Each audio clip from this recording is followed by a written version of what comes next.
Ladies and gentlemen, give it up for the next First Lady of New York City.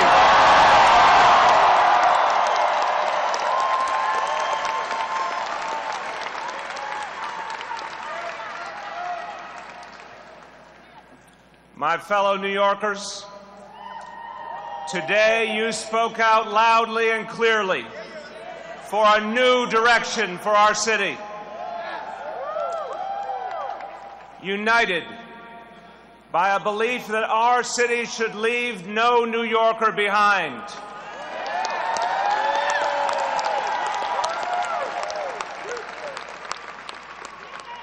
We're proud of what we've accomplished on this campaign, and we're humbled by it. And let me say to all of you from the bottom of my heart, thank you. Thank you for all you've done.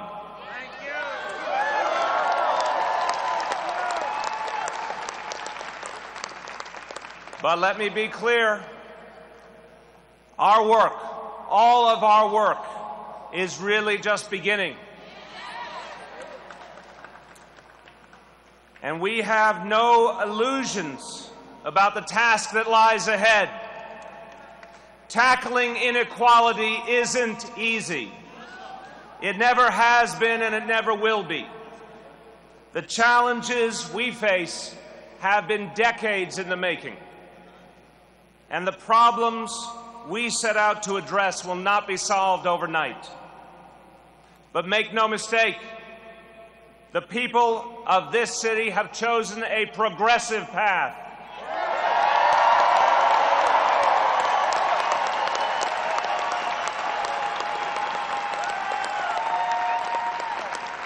And tonight we set forth on it, together as one city.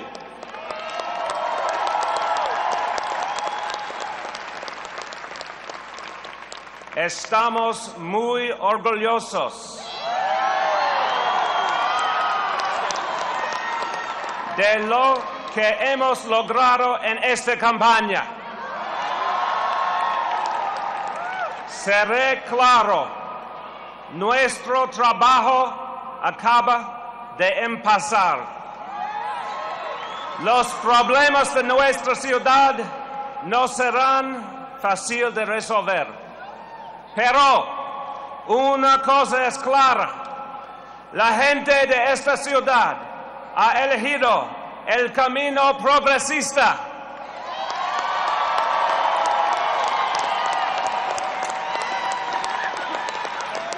Y esta noche empezamos a caminar juntos como una sola ciudad.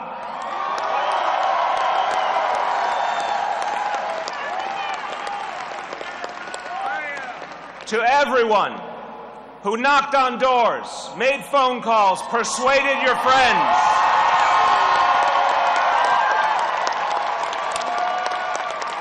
held house parties, or even tweeted about this campaign, this victory is yours. Thank you so much for what you achieved.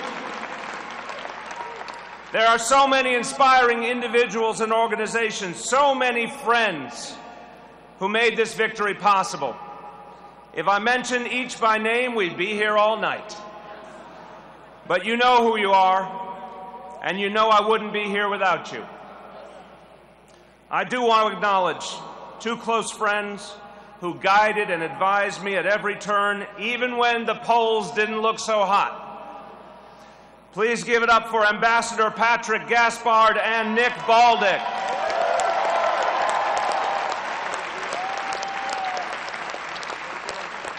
And I want to say how grateful I am to Bill Hires and Emma Wolf and the best campaign team this city has ever seen.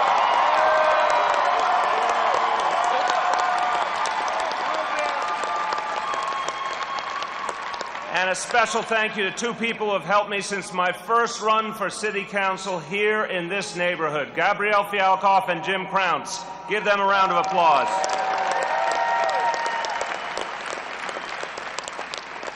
But the people I am most grateful to and most grateful for are standing right next to me. My partner in life, my best friend in the world. She is brilliant and every bit as compassionate as she is tough. The love of my life, Shirlane McRae.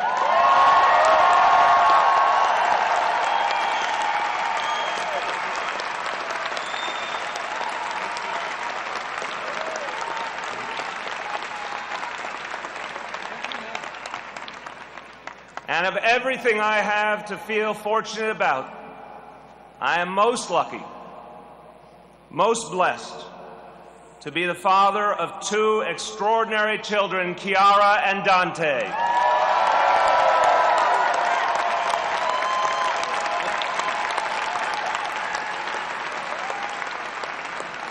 They make me proud every single day. And, my fellow New Yorkers, they are very stylish.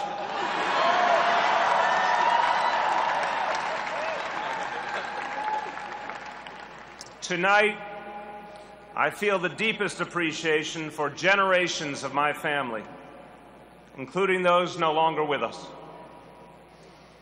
And a special thank you to my Italian family and friends in Rome and in my grandfather's hometown of Sant'Agata dei Goti and my grandmother's hometown of Grassano.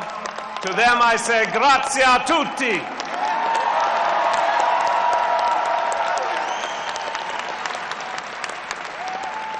I thought we needed a little Italian flair there.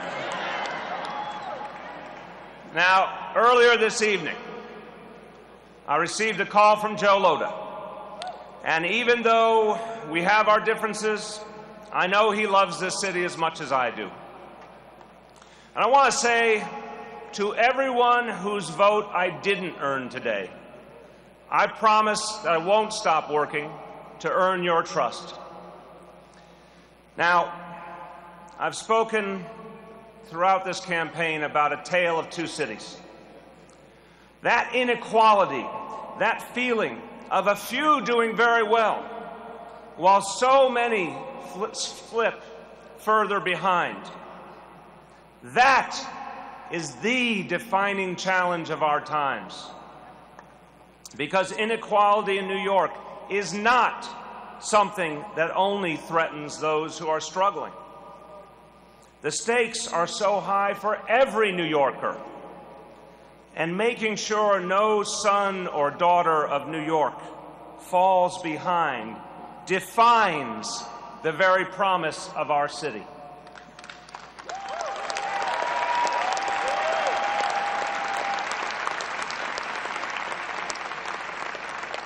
New York is the brightest embodiment of the idea behind American greatness. It doesn't matter where you were born, what you look like, what your religion is, or who you love.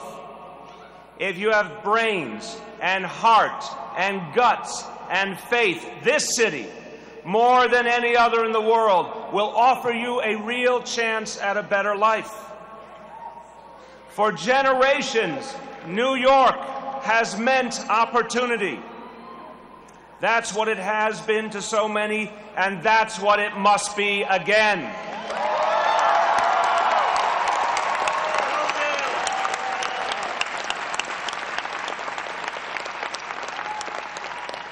It's how immigrants who arrived at Ellis Island, those with nothing to their names but a few bags and high hopes, started businesses that became bedrocks of entire communities.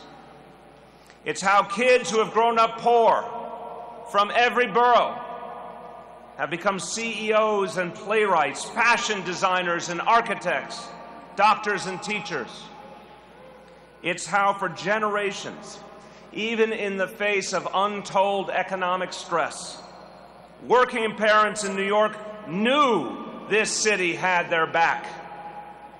They knew if they gave it all they had, this city would reward their kids with a shot, a real shot at something better. New Yorkers are strong and resilient dedicated, and big-hearted. Our greatness is not accidental, but neither is it inevitable. To maintain that greatness and to ensure that our brightest days are ahead of us, we must commit ourselves to progressive ideas that will lift us all up.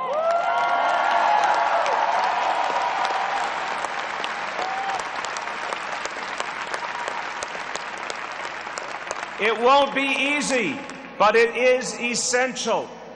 It's a challenge I know this city is up to, because I've seen the commitment of New Yorkers from every borough, every neighborhood, every income bracket.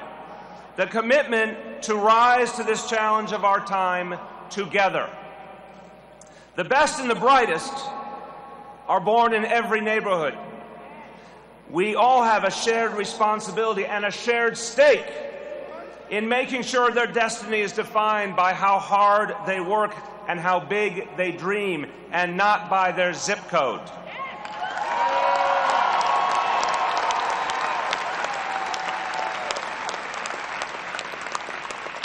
So when we call on the wealthiest among us to pay just a little more in taxes to fund universal pre-K and after-school programs,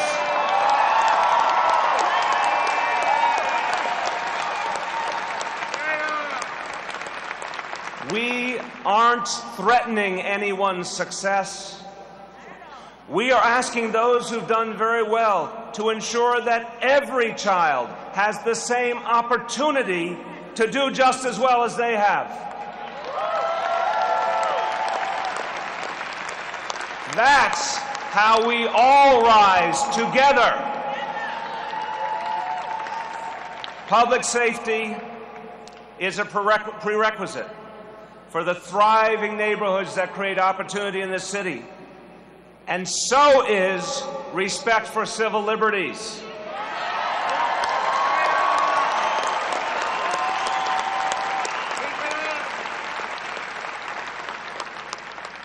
The two are not mutually exclusive. In fact, we must have both.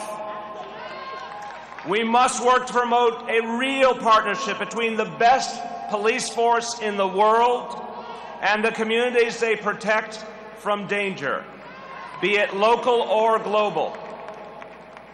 New Yorkers on both sides of the badge understand this. We're all hungry for an approach that acknowledges we are stronger and safer as a city when police and residents work hand in hand.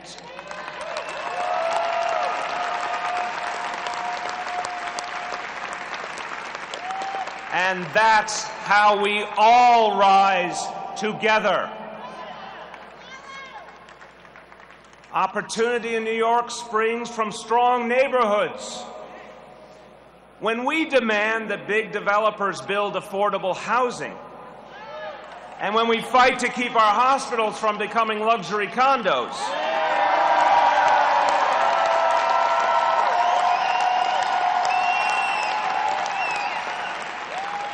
it's not to punish the real estate industry. We do these things so that everyday, hardworking people who anchor our neighborhoods can live and work and be healthy in the communities they love.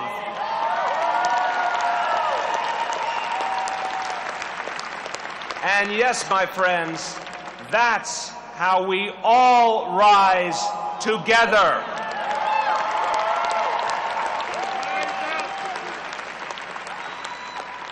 New York is no stranger to big challenges. We've faced the depths of the Depression. We've stared down the hateful destruction of terrorists. We've endured the ferocity of gale force winds and surging tides. And each and every time, New Yorkers have faced seemingly insurmountable obstacles with grit and determination and an unyielding commitment to one another. And we have always, always prevailed.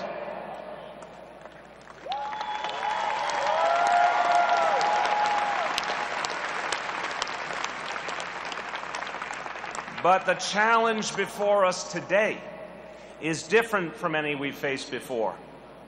It has no distinct or dramatic catalyst, no insidious face, no electronic image on a radar map.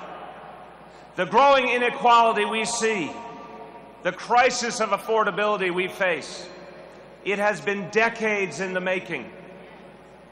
But its slow creep upon this city cannot weaken our resolve, and it won't.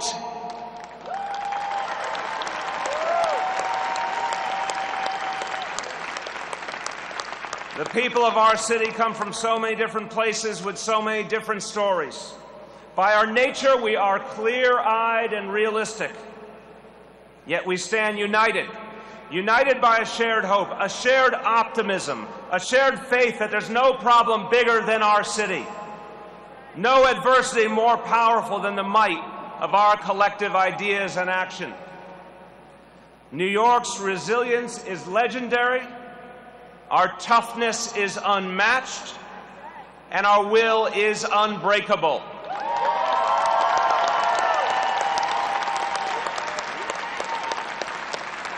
So I say to you tonight, the road ahead will be difficult, but it will be traveled.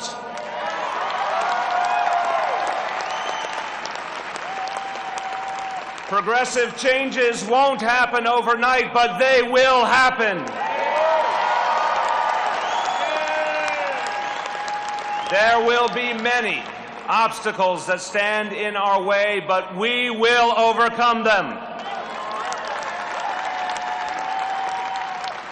And I know this, I will never stop fighting for the city I love, the city we all love so much. And I will never forget that as mayor, I work for you.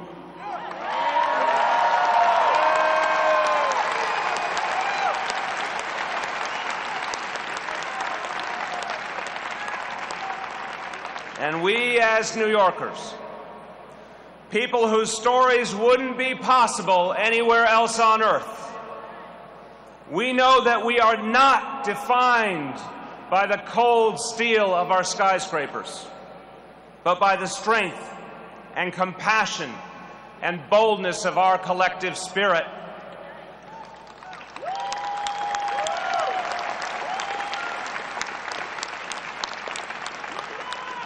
We are all at our best when every child, every parent, every New Yorker has a shot.